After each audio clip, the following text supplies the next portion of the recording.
Hey everyone, Hammer Dan here with Hammer Performance. Today we're going to do a short video on how to disassemble a top end of a motor if we're doing a 1250, 1275 big bore kit or tearing it all the way down to do maybe an 88 inch or 90 inch build. So we're using a Buell X1 motor, easy to see and access here. The motor itself is the same as basically a Sportster motor, a few differences with flywheels and cams and whatnot, but for the most part it's the same motor. In your application, if you have a Sportster, you're going to want to start out right away with disassembling the seat, taking the seat off, a couple bolts to take the tank off and undo your fuel line. Tank comes right off of there. Next you would move on to removing your exhaust system, which is 4 flange nuts up here, sliding the flanges off and disassembling the exhaust assembly down here to pull the exhaust off of your bike. And then lastly, either your manifold, carburetor, air cleaner, removing the air cleaner.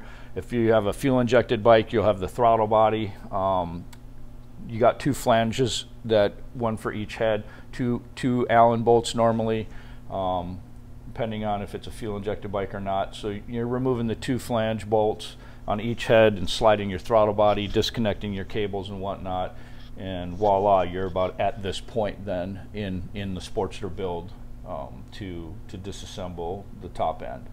So let's go through a few tools here that we're going to need real quick. We're going to need a 3/16 socket Allen. Again, you can use Allen wrenches. Whether you use stubbies or regular Allens, you can use those as well. For us, it's quicker, faster, easier to use a Allen socket. Also, next, 1/2 inch drive, and you'll need a 12-point 1/2 inch for the head bolts to remove the head bolts. And then, of course, you should always have a standard, socket set. Very easy, very simple. On a key note here with the Allen bolts that are on the intake flange, manifold flanges, or throttle body flange bolts there. Sometimes the 2 inner Allens are really tough to get to.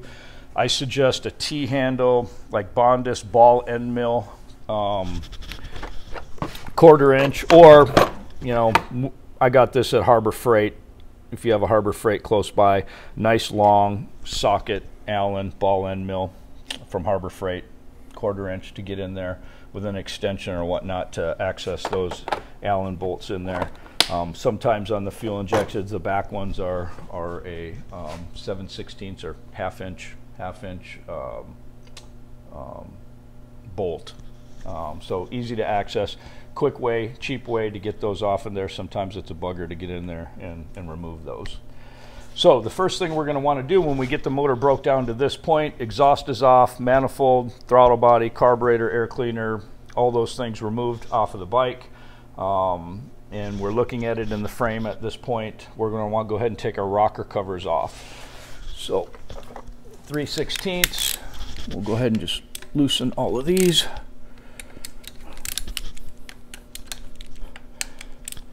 Again, you may need to use an Allen wrench to get in there.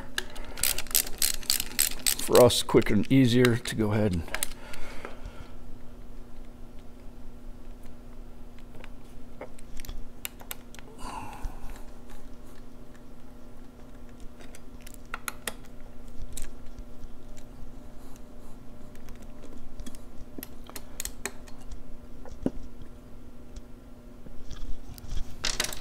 on the 04 and laters, you're going to have a 2-piece rocker box assembly instead of a 3-piece like this one. On the earlier model Sportsters, you'll have a 3-piece assembly. Again, your top piece, your middle piece, the bolts in there. Okay, so we got that one done. Move on to the rear.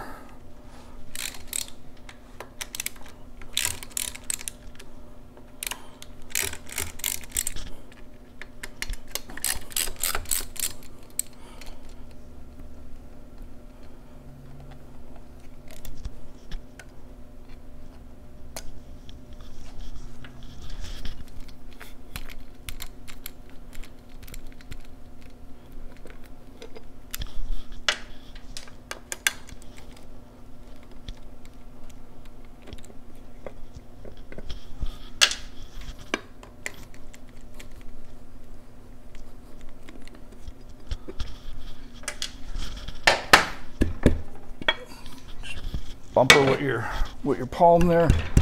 Try to remove it. If it doesn't want to come, you can always use a rubber mallet, some type of rubber mallet here. Here to break loose. Pull that all off of there. Keep yourself organized here, real easy, so you don't lose parts and kind of know where they go.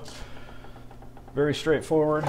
Okay, at this point, this is a very, very critical point here when removing the top end of the bike here. For the most part, most of you guys having a Sportster, you'll have the front end of the bike in the lift, you'll have a jack underneath it so that we got the rear tire off the ground. So you'll want to use the rear tire to go ahead and rotate the motor to get to top dead center on the compression stroke, whichever rocker box assembly that we're taking off of the bike. Because we're in backwards here, we had to remove the primary on this side, and we're using a Lang motor sprocket wrench over here so that we're able to go ahead and rotate the motor to where we need it to get to top dead center on the compression stroke. So with that being said, we have a couple different ways of finding top dead center on the compression stroke. So we want to put the bike in, if you're on the lift with a Sportster with the rear tire in the air, put the bike in 5th gear, take the spark plugs out, and once we have the spark plugs out, we're now able to go ahead and rotate the rear tire to rotate the motor over to find top dead center on the compression stroke. So let me get over here. Okay, special tool. McDonald's straw, either that or a zip tie, something of that nature. We need to be able to feel the piston come up in the cylinder while we're rotating the motor over. So my easy way of doing it is watching the push rods. When we have the covers off, we're able to go ahead and watch the push rods move up and down as we rotate the motor over. So we're going to go ahead and work on the front cylinder here. And go ahead and rotate the motor over to top dead center on the compression stroke. Now, we want to rotate the motor over to top dead center on the compression stroke so that when we alleviate the pressure on the bolts for the rockers, we have the spring pressure there that's pushing back, and we want the least amount of resistance there as possible. If we don't and we try to take the rocker cover off and our valves are hung open and we have a ton of spring pressure there, there's a chance that we could break off the bolts into the rocker, into the heads. From the rocker assembly. So we want to rotate the motor over so that we're at top dead center on the compression stroke, which puts us at the lowest point on our cam lobes, which means that the valves are going to be close to closed, okay? And we don't have that much spring pressure to work with, so when we crack the bolts loose and go to remove the rocker box assembly, we only have to move it up just a little bit in order to break it loose and then take things off. So with that being said, we're going to go ahead and rotate the motor over. It's always good to rotate it forward. So one of the best ways to find top dead center if we have the covers off is to watch our intake push rod, which is our closest one to the inside of our motor here, our intake push rod arm, okay? And to find top dead center, we want the piston all the way to the top after our intake push rod goes up and goes down, or the valve opens and closes. So we'll go ahead and start to rotate here. We see our exhaust opening and closing on the front, and then here comes our intake. So as our intake opens and closes, at this point it closed, I'm going to grab my specialty McDonald's straw tool here. I'm going to stick it down in that piston in the spark plug hole, and I'm going to, so my piston, whoops.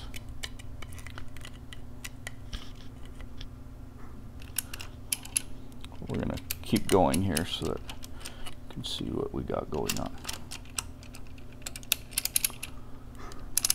So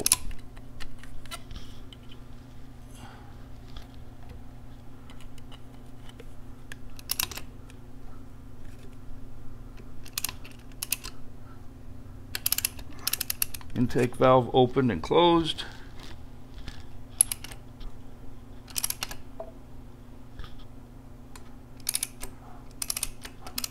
Huh, we got some issues here.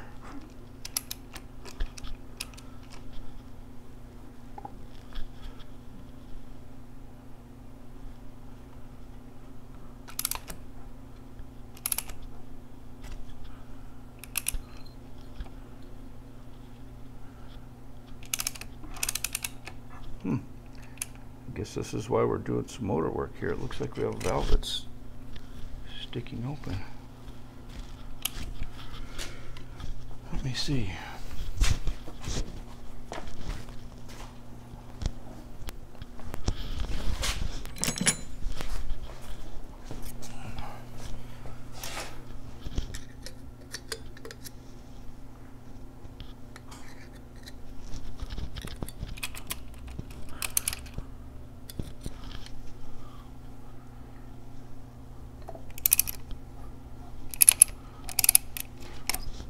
So we're going to watch that intake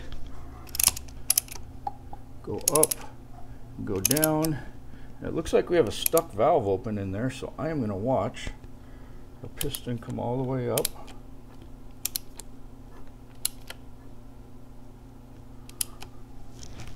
And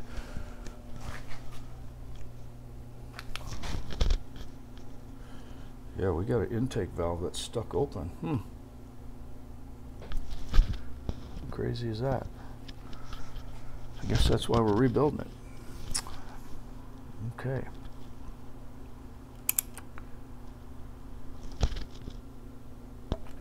So I'm just going to eyeball it there. Okay.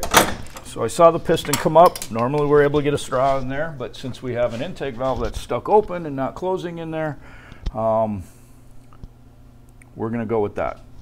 So at this point, we're going to start with removing these back two Allens here. We have one here and one here.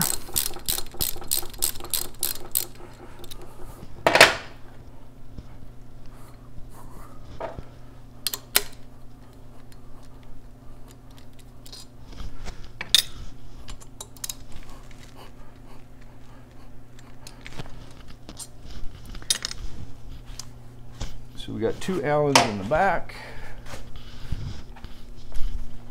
or I should say on the left-hand side.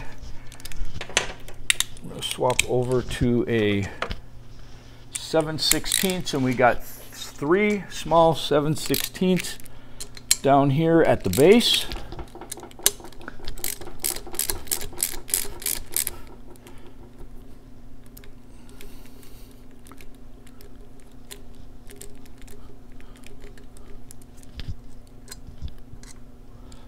Got a washer, so be careful not to lose the washer on each one.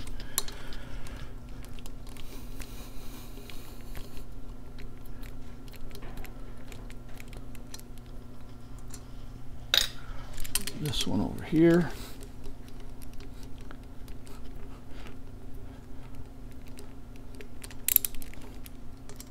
Okay, so we got those three out. And lastly is our four big bolts here. So you want to just crack each one loose just a little bit at a time, and then you want to just a little, bringing each one up a little bit to relieve that spring pressure, the remaining spring pressure that's on there, so we don't break any bolts. Very simple to do. You'll eventually get to a point. You can see down here where the spring pressure is lifting our assembly there.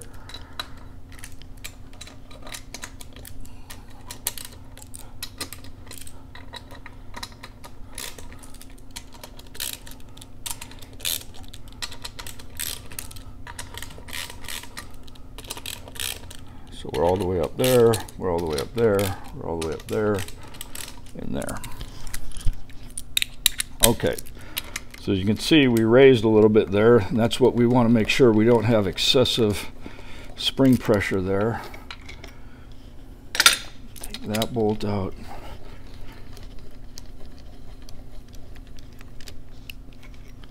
That bolt out.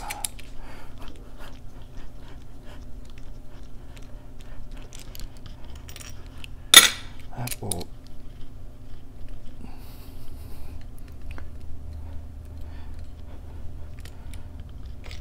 That bolt. Okay, once we got our four bolts, we're able to just raise up our assembly, Would you looky there, we have a broken valve. That's why our valve isn't. Huh, it's good to know. Broken valve. You can see the end in there. The lock's still in there. Our valve's hanging down.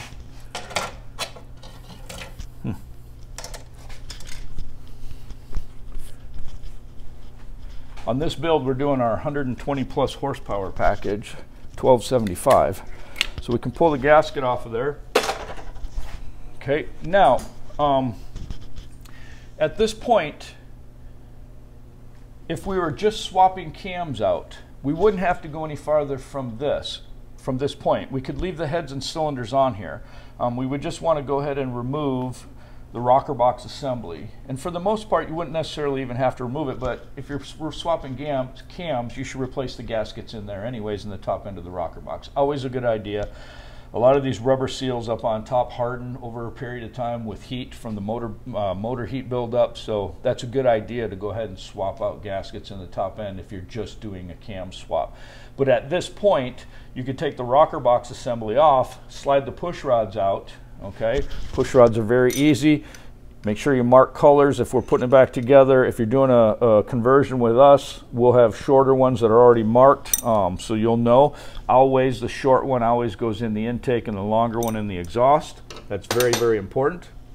Okay, but you can slide the push rods out, and now we have our pushrod tubes. So at this point in time, let me walk back over here real quick to this side.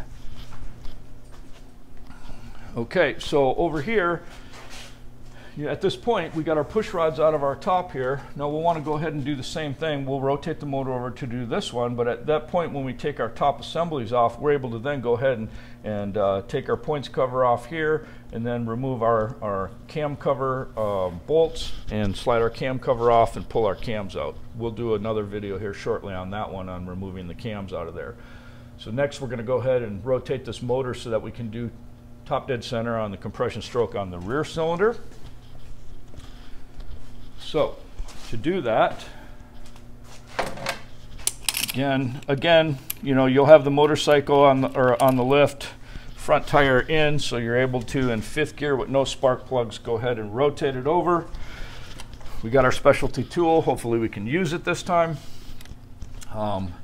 So we're going to watch our intake push rod go up and go down.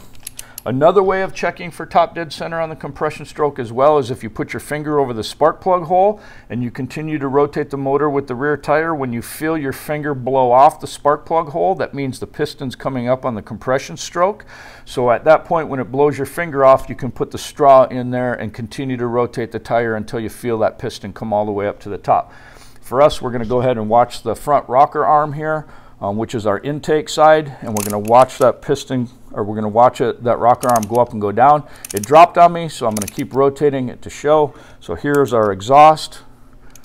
Exhaust is moving up and down. Here's our intake, starting to go up.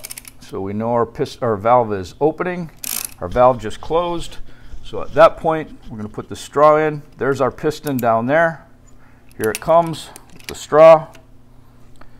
Keep coming, keep coming. Now I felt it go back down right there, so I'm going to back it up just a little bit. So right there, we're at top dead center on the compression stroke. Doesn't have to be super accurate. There's some buffer zone on either side of that cam lobe. We just want to make sure we're about at the top. So again, at this point, we're going to go ahead and use our Allen socket 3/16 here. We're going to take these two Allens on the left-hand side off of the back of the rocker box assembly.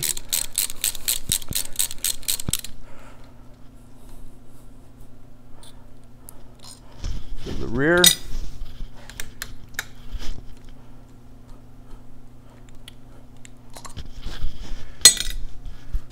Then we got our 3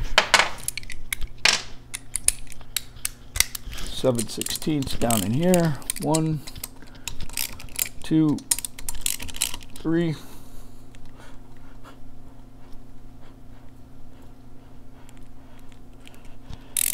If you lose a washer while taking them out, just get a magnet, small magnet, to help kind of fish it out of there. When you pull the top assembly off, you'll be able to get it as well.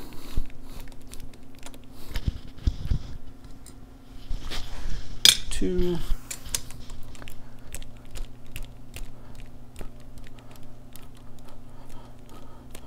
So again, I can't stress how important it is to make sure that we rotate that motor over to top dead center on the compression stroke while taking this rocker box assembly off, so we don't break any of these bolts. Okay, that spring pressure, if our cams are open, we have even higher spring pressures, hundreds of pounds, and so we don't want it to cock and break bolts as we try to take it off. So that's very, very important. It's also very, very important when we're putting the motor back together and we get to the point of putting the rocker box assembly on the bike, after we've done all our work down below, to make sure that we rotate the motor over whichever cylinder we're doing to top dead center on the compression stroke, so when we assemble our rocker box assembly and torquing those bolts down, we have the least amount of resistance spring pressure wise to do that. That's very important.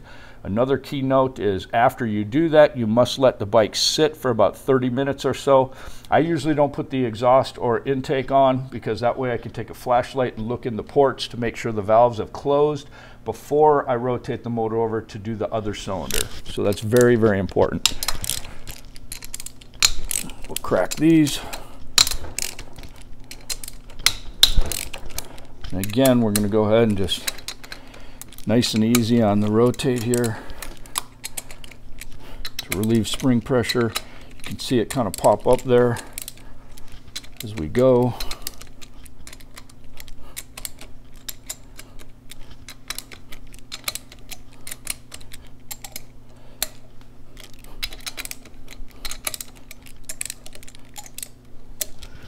Okay, it looks like we're all the way up on all of them here.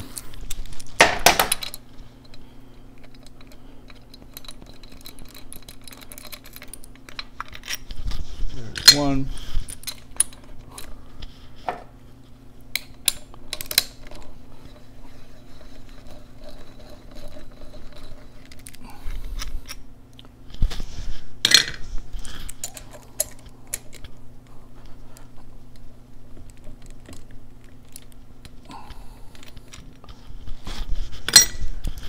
Last one.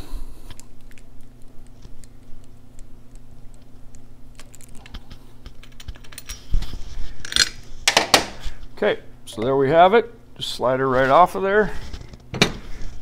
Rear rocker box assembly off. You can slide your 2 push rods right out. Again, make sure you mark them if they're going back in. Again, if you're doing a package with us, you'll get more than likely get new push rods. Okay, this one doesn't look hurt.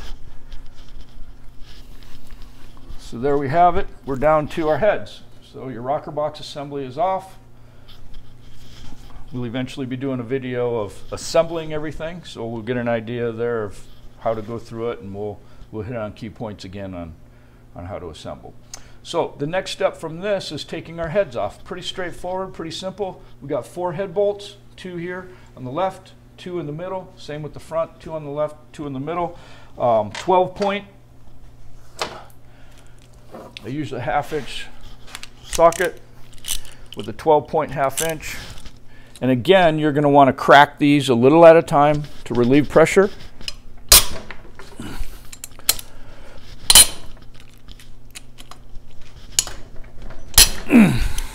These are kind of rusted on there.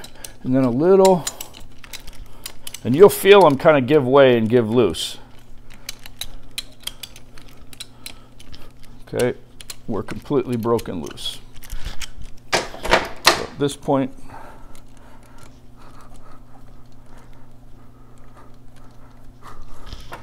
sometimes they can be a little bugger to get out of there.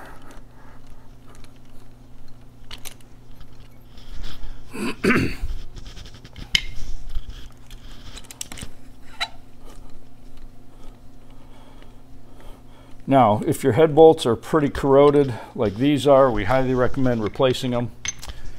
It's not always necessary that you do replace them, but if they're pretty weathered and pretty worn, you can see the coloration there on them, where it's this bike's been hot. This bike's been down the Isle of Man TT course a handful of times, so you know it's been ran to its fullest.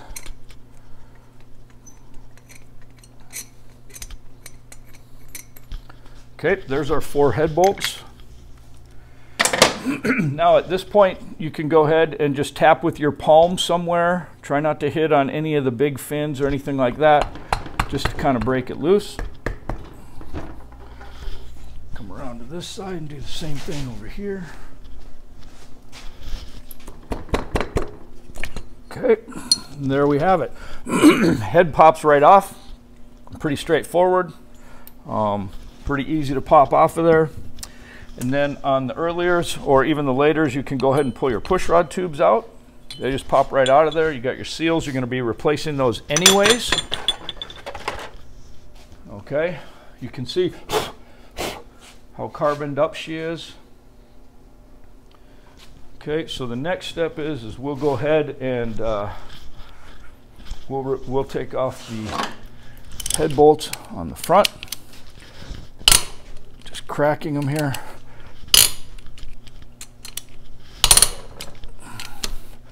A little at a time.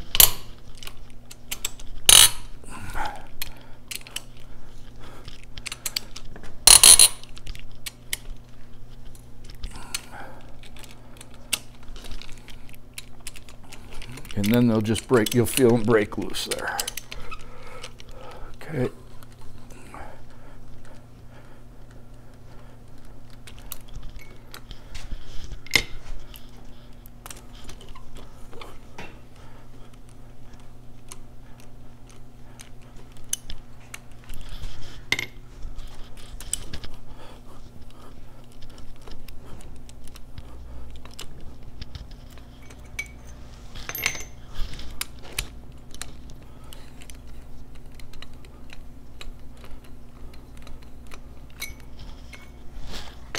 Okay, there we have it. Those 4 head bolts off. Heads are pretty easy and pretty straightforward. We're going to tap it here, and it'll just pop right off of there like that. As we can see, we have an exhaust valve that's broken. Oof, that's bent too. Oh, that's bent really good. So, carnage. Fixable carnage. Okay, now we can pull these 2 pushrod tubes out.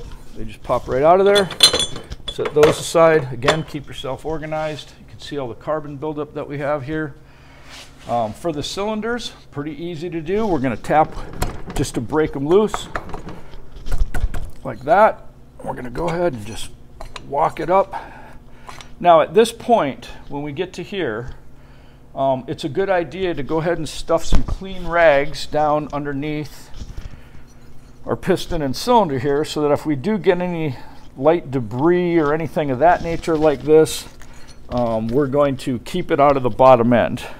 I'm not concerned with this build because this build is coming completely down, but it's a good idea, some paper towels or whatnot, old, clean old rags, whatever the case, to kind of put down in there, so that when we do slide this completely off, we're not getting any carbon or any other grime or anything down in there.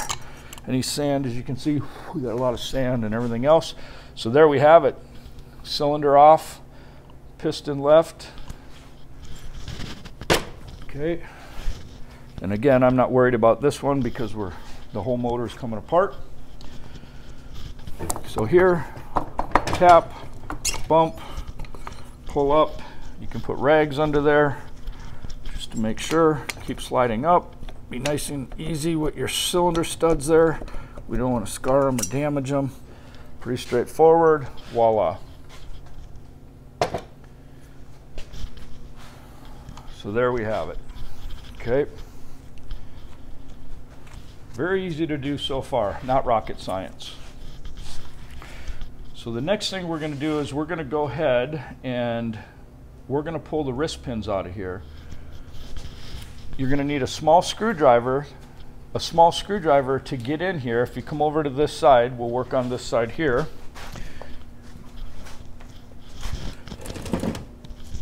You can see the little groove or notch that we have in here, okay? And we see an opening of our C-clip that's right in there. Same on this one. Our notch is up here a little farther, but we're able to get underneath there in the groove with a little screwdriver to try to pry that out. Now be very, very careful, and please wear safety glasses. I don't have them, but I'm going to go in here And I'm going to pry up on this to pop that clip out. Keep your thumb over it so you can pull that clip out of there just like that. Okay, we got that one out, and then we'll go to this one over here, and we'll pry up on this one here.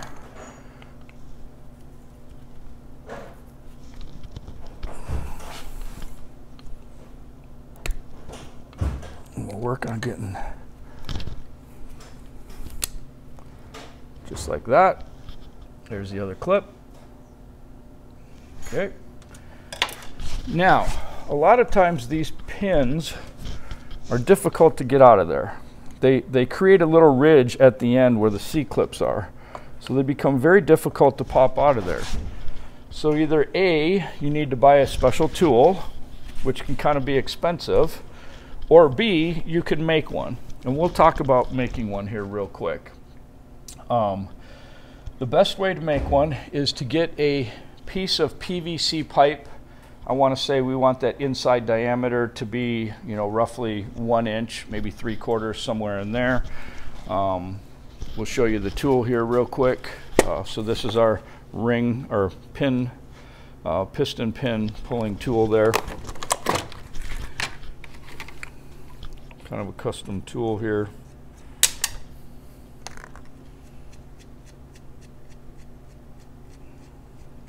I'm going to need this one here. It's a little smaller than our pin diameter.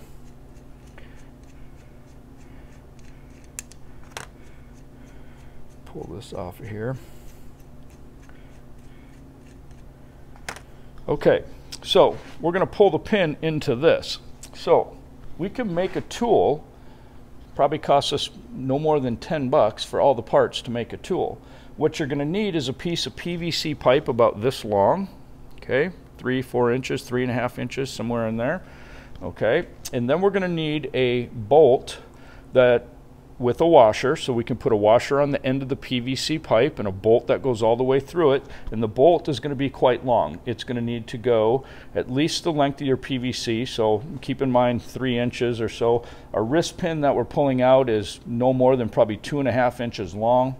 Okay, so we need at least maybe 3 inches of the PVC pipe, a washer, a bolt, and the bolt's going to have to stick out at least 2.5 inches to 3 inches longer than our 3-inch piece, so like a 6-inch long bolt. And we're going to need another washer and a nut on the other side, and the washer's got to be smaller than our wrist pin outside diameter here. So we're going to slide this through. Now again, with this, we put an extension, that nice extension that comes with the tool. We're going to go ahead and slide this all the way through. It's got a curved part to sit right there. We're going to go ahead and thread our little nut on the end there until it lines up with our pin. Okay, and then at this time we need a wrench. 9/16 here. Okay, and so with our wrench, we're going to just start tightening it. And again, with PVC, you'll be able to tighten it to pull that pin through. And once you start to get it to come through there,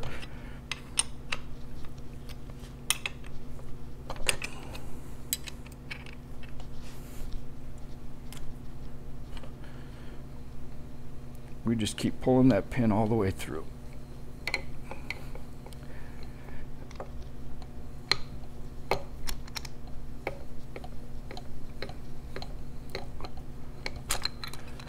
Voila, we pulled the pin out. We're able to slide our piston right off of there.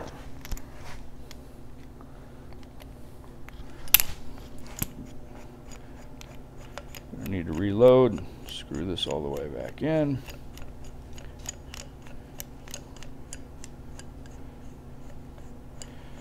But there builds on the piston here, it builds a lip on the outside here from that pin movement up and down. And so that little lip that we have in there doesn't allow us to pull that pin out. And it can be kind of a pee to getting that pin out of there. So at this point,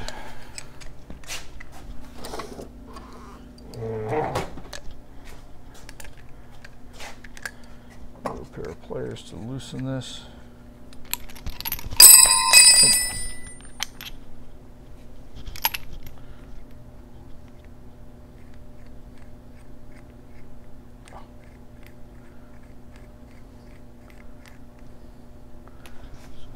Pliers.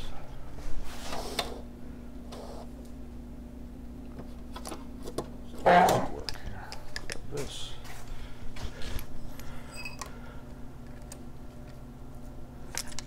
Ross, will you grab me the other pliers, please? Oh wait, no, I got it.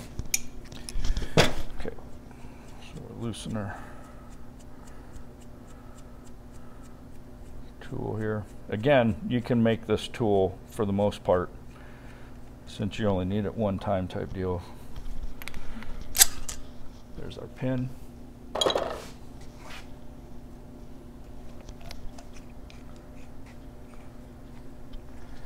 Okay, so we're going to go back into here with our tool.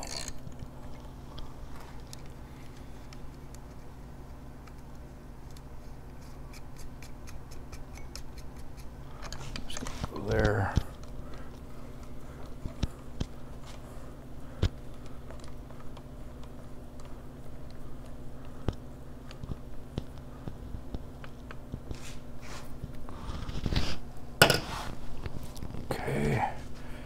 We're going to pull this pin out.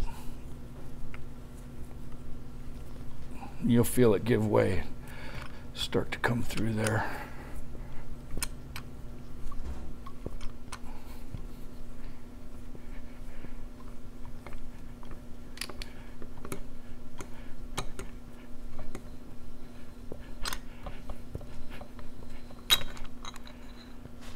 Okay, so there we have that.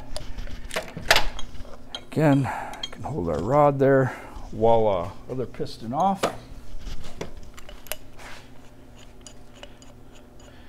Screw this all the way through so we can get our pin out of there.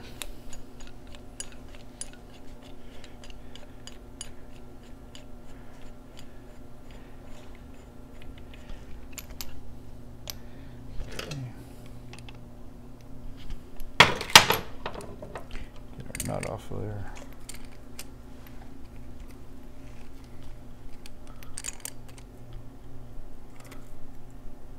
Anyways, we'll work with that later.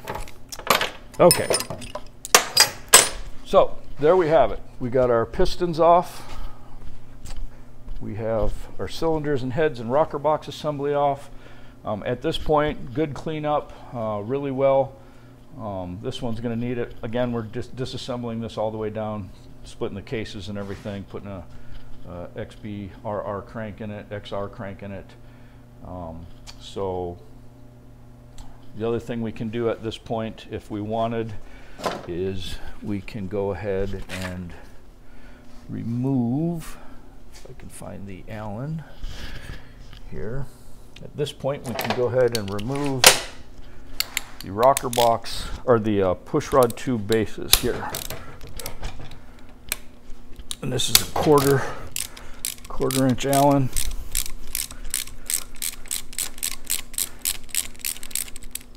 Because you'll want to replace these seals, which come with the top end gasket kit, while you're doing this.